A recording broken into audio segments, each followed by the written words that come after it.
ఉన్న బంగారాన్ని విడిపించి ఆ రోజు ఆన్లైన్ రేటుకే మేము కొంటాం. Sharma gold company. నమస్కారం, సుమన్ టీవీకి స్వాగతం. 2025 ఆంగ్ల నూతన సంవత్సరం ద్వాదశ రాశుల వారికి నవగ్రహాల సంచారం ఆధారంగా ఎటువంటి ఫలితాలు ఉంటాయి, ఎటువంటి పరిహారాలని పాటించుకోవాలి, ఈ విషయాన్ని తెలియజేసేందుకు మనతో పాటు ఉన్నారు ప్రముఖ జ్యోతిష రత్న, జ్యోతిష చక్ర వైభవ నిపుణ డాక్టర్ రాళ్లపల్లి రవికుమార్ గారు మనతో పాటు ఉన్నారు. గురువుగారిని అడిగి తెలుసుకుందాం. నమస్కారం గురుగారు. నమస్కారం గురుగారు, మొదటిగా ద్వాదశ రాశుల వారి గురించి తెలుసుకునే ముందు ఈ నవగ్రహాల్లో ముఖ్యమైనటువంటి గ్రహాలు ఏవైతే ఉన్నాయో వాటి సంచారం ఎలా ఉంది, ఎటువంటి ఫలితాలను అందిస్తుంది? సుమన్ టీవీ ప్రేక్షకులకి ఆంగ్ల నూతన సంవత్సర శుభాకాంక్షలు. శరదిందు సమాకారే పరబ్రహ్మ స్వరూపిణి వాసరాపీఠ నిలయే సరస్వతి నమోస్తుతే. ఇది మనం న్యూ ఇయర్ గురించే చెప్పుకుంటాం. న్యూ ఇయర్ అంటే మనకి జనవరి 1, 2025 నుంచి డిసెంబర్ దాకా అనుకోండి. సో ఇదేం ఉగాది ఫలితాలు కాదండి. సో ప్రేక్షకులు మీరు కూడా తెలుసుకోండి, ఎందుకంటే మనకి ఉగాది వచ్చేది ఇంకా చాలా టైం ఉంది, మనకి ఏప్రిల్ నుంచి అనుకోండి. సో ఉగాది ఫలితాలు మళ్ళీ మనం చెప్పుకుందాం. ఇందాక చాలామంది ప్రేక్షకుల కోరికపై న్యూ ఇయర్గా ఎలా ఉంటుంది ఈ ఏడాది అంతా అనేది చెప్పుకుందాం. మనకి మెయిన్ 4 గ్రహాలండి. ఒకటి గురువు, ఒకటి శని, ఒకటి రాహు, ఒకటి కేతు. మిగతా 5 కూడా గ్రహాలే. చంద్రుడు అనుకోండి ప్రతిరోజు ఒక నక్షత్రం నుంచి ఇంకో నక్షత్రం మారిపోతాడు. సో ప్రతిరోజు మనం చెప్పుకోలేం జాతకం అనేది. సో ఒక రోజు ప్రతిరోజు నడుస్తున్నందుకు ఈ చంద్రుడు మనం ప్రతిరోజు ఒక పాయింట్ ఏం చెప్పలేం, కొత్తగా పాయింట్ వెంటనే ఇప్పుడు జాబ్ వస్తుంది, వెంటనే పెళ్ళి అవుతుంది, సంతానం కలుగుతుంది, ఇవన్నీ ఒక రోజులో జరిగేవి కాదు. సో అలాగే మనం బుధుడు తీసుకున్న 20 రోజులకి ఒక రాశి నుంచి ఒక రాశి మారుతాడు. అలాగే శుక్రుడు తీసుకుంటే 20 రోజుల నుంచి ఇంకో రాశిలోకి మారుతాడు. కుజుడు తీసుకుంటే 45 రోజులు. అలాగే మనం ముఖ్యంగా శుక్రుడు తీసుకుంటే 20 రోజులు. సో రవి ఒక్కటి నెల రోజులు, కుజుడు 45 రోజులు. ఇవన్నిటితోటి మనం ప్రతి ఏడాదిలో కూడా వచ్చే మేజర్ మార్పులు చెప్పడం చాలా తక్కువ, కష్టం అనమాట. కష్టం ఇన్ ద సెన్స్ అంత అక్యురేట్గా ఏమి ఉండదు. ఈ జస్ట్ ఈ 20 రోజులు నెలలకి మార్పు మళ్ళీ వెంటనే ఇది జరుగుతుంది, ఇది ఖచ్చితంగా జరుగుతుంది చెప్పడం కన్నా మెయిన్గా మటుకు గురువు, శని, రాహు, కేతు. గురువు సంవత్సర కాలంలో ఒక రాశి నుంచి ఇంకో రాశి మారుతాడు. శని 2.5 సంవత్సరాలకి ఒక రాశి నుంచి ఇంకో రాశిలోకి మారుతారు. రాహుకేతులు ఇద్దరు కూడా ఛాయాగ్రహాలు, ఎప్పుడూ ఆపోజిటే ఉంటారు కాబట్టి వాళ్ళిద్దరు కూడా ఒక రాశి నుంచి ఇంకో రాశికి మారడానికి ఏడార్థం పడుతుంది అన్నమాట. వీటిని ఆధారం చేసుకుని చెప్పాలన్నమాట ముఖ్యంగా ఏ విషయం జరిగినా కూడా. కాబట్టి ముఖ్యంగా గురువు వచ్చేసి మనకి 15 మే 2025 నుంచి మనకి ముఖ్యంగా మిథున రాశిలోకి ప్రవేశిస్తున్నాడు. అలాగే శని 30 మార్చ్ 2025 నుంచి మీన రాశిలోకి ప్రవేశిస్తున్నాడు. ఇక రాహుకేతు ఇద్దరు కూడా సేమ్ డేట్ 18th మే 2025 నుంచి మనకి రాహు కుంభరాశిలోకి వస్తాడు. అలాగే కేతు సేమ్ 18th మే 2025 నుంచి సింహరాశిలోకి కేతు వస్తాడు. ముఖ్యంగా మొన్న కూడా చెప్పుకున్నాం మనం, అక్టోబర్ 20 తారీఖు నుంచి కుజుడు నీచలో ఉన్నాడండి. సో ఈ కుజుడు నీచత్వం 21 జనవరి 2025 వరకు ఉంది. అంటే ఈ జనవరి 2025 21 తారీఖు దాకా ఉంది. మళ్ళీ ఇంకొకసారి 3rd ఏప్రిల్ 2025 నుంచి 5th జూన్ 2025 వరకు కుజుడు నీచలో ఉంటాడు. సాధారణంగా ఈ కుజుడు మెయిన్గా న్యాచురల్ కెలామిటీస్ కారకుడు, అంటే ఎర్త్క్వేక్. లాస్ట్ టైం మనం ఎందుకో చెప్పుకోలేకపోయాం, ఈ న్యాచురల్ కెలామిటీస్ అనే వర్డ్ వాడడం కానీ చెప్పుకోలేకపోయాం.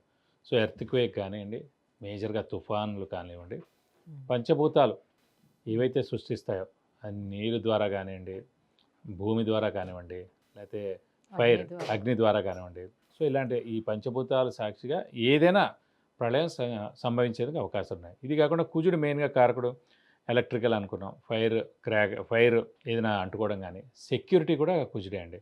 అలాగే సెక్యూరిటీ ల్యాబ్స్ అవ్వడం కానీ, షార్ట్ సర్క్యూట్ అవ్వడం కానివ్వండి, మెయిన్గా వెహికల్ యాక్సిడెంట్స్, అలాగే ఫ్యాక్టరీలో పనిచేసే వాళ్ళు వర్కర్స్ ఉంటారు, ఇండస్ట్రీలో పనిచేసే వర్కర్స్ ఉంటారు, అక్కడ ఏమైనా పేరడం కానీ లేదంటే అంటుపోవడం కానీ, ఇదే కాకుండా ఈ ఎన్కౌంటర్స్ ఇవన్నీ కూడా జరుగుతుంటాయి.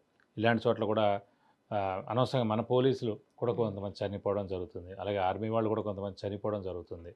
కాబట్టి మనకి జూన్ 5వ తారీఖు దాకా ఇలాంటివన్నీ ఉన్నాయండి. ఏప్రిల్ నుంచి జూన్, ఏప్రిల్ ముఖ్యంగా ఏంటంటే జనవరి 21వ తారీఖు దాకా ఉంది. ఆల్రెడీ మనకి 21 అక్టోబర్ నుంచి స్టార్ట్ అయింది 2024 నుంచి జనవరి 21, 2025 వరకు ఉంది. ఇది కాకుండా 3rd ఏప్రిల్ 2025 నుంచి 5th జూన్ 2025 వరకు కూడా కుజుడు నీచలో ఉంటాడు. మళ్ళీ ఇది దాటిపోతే ఇంకా ఎలాంటి ఇబ్బందులు ఉండమాట. ఇవ్వండి ముఖ్యంగా మెయిన్గా రాహు, కేతు, గురు, శని మనకి ఎక్కడెక్కడ సంచరిస్తారో మెయిన్గా ఈ 2020 సంవత్సరంలో ఇలా ఉంటుంది. గురుగారు, కుంభరాశి వారికి 2025 ఆంగ్ల సంవత్సరం వీళ్ళకి గ్రహాల స్థితిగతులు ఎలా ఉన్నాయి? అంటే ఏలినాటి శని కూడా నడుస్తుంది కాబట్టి వీళ్ళకి ఇప్పుడు శని కూడా మీనంలోకి వచ్చాడు కాబట్టి ఎటువంటి ఫలితాలను ఇస్తున్నాడు? తప్పకుండా కుంభరాశి అనగానే మనకి ధనిష్ట 3-4 పాదాలు, శతభిషం 1-2-3-4 పాదాలు, పూర్వభద్ర 1-2-3 పాదాలు, ఈ నక్షత్రాల సమూహం అంతా మనకి కుంభరాశిలోకి వస్తుంది. ఈ నక్షత్రం వారికి ప్రస్తుతం గురుబలం పరిపూర్ణంగా ఉంది. పంచమ స్థానంలో చాలా బాగున్నాడు గురు. రాశిలో రాహు ఉన్నాడు, సప్తమలో కేతు ఉన్నాడు. అంటే రాహు కేతువులు మిశ్రమంగా ఉన్నట్టు. అంటే మనకి 18th మే నుంచి మారుతాడు కాబట్టి మెయిన్గా డేట్ రాహుకేతువులు. గురు మటుకు 15 మే నుంచి గురుబలం పరిపూర్ణంగా ఉంటుంది. ఎందుకంటే ఇన్నాళ్ళు కుంభరాశికి పాపం గురుబలం లేకపోవడం చేత చాలా చిక్కులు చికాకులు, మానసిక ఆందోళన, స్ట్రెస్, స్ట్రెయిన్ ఇవన్నీ పడ్డారు. ఆల్రెడీ ఏలినాటి కూడా పడ్డారు, ప్లస్ గురుబలం లేకుండా కూడా. ఇవన్నింటి కూడా తొలగిపోయి నిరుద్యోగులు ఉద్యోగం రావడం, ఉద్యోగస్తులు ప్రమోషన్ రావడం, మంచి నేమ్ అండ్ ఫేమ్ రావడం, ఫారెన్ టూర్ విజిట్స్, అసైన్మెంట్స్ రావడం, విద్యార్థులు అవకాశం, ఇవన్నీ కూడా గురువు చేత పనులన్నీ జరుగుతాయండి. ఏలినాటి ఉన్నా కూడా. ఏలినాటి 2.5 ఏళ్ళు ఉంది. ఇంకా 30 మార్చి 2025 నుంచి ఏలినాటి ఆఖరి ఫేజ్ మెయిన్ రాశిలోకి శని ప్రవేశించడం ద్వారా జరుగుతుంది. కాబట్టి లాస్ట్ ఫేజ్ కాబట్టి అంత మెయిన్గా ప్రాబ్లం ఉండదు. మన రాశిలో ఉంటే కనుక చాలా ఎక్కువగా ఉంటుంది. ఎందుకంటే మన రాశిలో ఉందంటే మన మైండ్లో ఉన్నట్టే. చంద్రుడు ఎక్కడైతే ఉన్నాడో అది మన రాశి అండి. ఆ చంద్రుడు ఉన్న స్థానంలోనే శని అంటే మన మైండ్, మనస్సుకి అంటే సంబంధించిన ఇప్పుడు కుంభరాశికి అధిపతి శని, శని తన ఇంట్లో ఉన్నాడు అని. ఉన్నాడు ప్రస్తుతం అయితే 30 తారీఖు దాకా. ఇంక తర్వాత ఇప్పుడు వెళ్ళిపోతారు కాబట్టి ఇంత ఇంపాక్ట్ ఉండదు. మన రాశిలోనే మన మైండ్లోనే ఉన్నాడు కాబట్టి ఎక్కువ స్ట్రెస్, స్ట్రెయిన్, మానసిక ఆందోళన, వేవరింగ్, ప్రాబ్లమ్స్ క్రియేట్ చేశాడు. ఎప్పుడైతే మన రాశి కాకుండా నెక్స్ట్ రాశికి వెళ్ళాడో లాస్ట్ ఫేజ్ మన రాశి కాదు, మీన రాశిలో ఉన్నాడు. సో ఖచ్చితంగా ఉన్నంతలో మేలే చేస్తాడు, అంత నష్టం చేకూర్చడు అన్నమాట. సో అది మేలే చేస్తాడు. కాబట్టి ఈ సంవత్సరం ఖచ్చితంగా వీరికి బాగుంటుందని చెప్పుకోవాలి. అంటే రాహు ఫస్ట్ ప్లేస్లో ఉన్నటువంటి రాహు వల్ల ఎటువంటి ఇబ్బందులను ఎదుర్కొంటారు, ఎటువంటి జాగ్రత్తలు తీసుకోవాల్సిన అవసరం ఉంటుంది? అంటే సాధారణంగా రాహు లగ్నంలో ఉంటాయంటే ధైర్య సాహసాలు ఎక్కువగా ఉంటాయండి. లోటుపాట్లు ఏమున్నా కూడా గాంభీర్యంగా కనిపిస్తూ ఉంటాం అంతే. అవతల వాళ్ళు గంభీరంగా ఉన్నాడు, వీడికి ఏం ప్రాబ్లం లేదు, బాగానే ఉన్నాడు అన్నట్టుగా అనిపిస్తాడు. కానీ లోపల కూడా చాలా ప్రాబ్లమ్స్ ఉంటాయి. రాహుమలని అంటే సేమ్ ఇదివరకు మీన రాశి, కన్యా రాశి వాళ్ళకి ఎలా స్ట్రెస్, స్ట్రెయిన్, మానసిక ఆందోళన, చిక్కులు చికాకులు ఇలాంటివన్నీ కలగజేశాడు, అలాంటివే ఉంటాయి వీళ్ళకి కూడా. అదొక గ్రహణం పీరియడ్ అన్నమాట.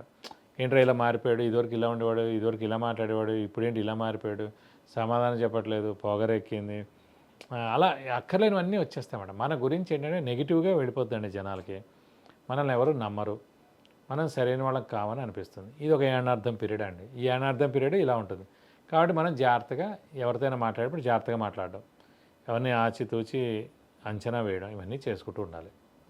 ఆర్థిక పరంగా, ఆరోగ్యపరంగా ఎలా ఉంటుంది? ఆర్థిక పరంగా బాగానే ఉంటుందండి. ఎందుకంటే ముఖ్యంగా గురువు అనేవాడు చాలా బాగున్నాడు కాబట్టి ఆర్థిక పరంగా బాగానే ఉంటుంది. ఆరోగ్యపరంగా కూడా శని ప్రస్తుతం సెకండ్ హౌస్లో ఉన్నాడు కాబట్టి మీడియంగా ఉంటుందని చెప్పుకోవాలి. ఇంకా ఎటువంటి పరిహారాలను పాటించుకోవాలి రాహుకేతువులు శని కోసం?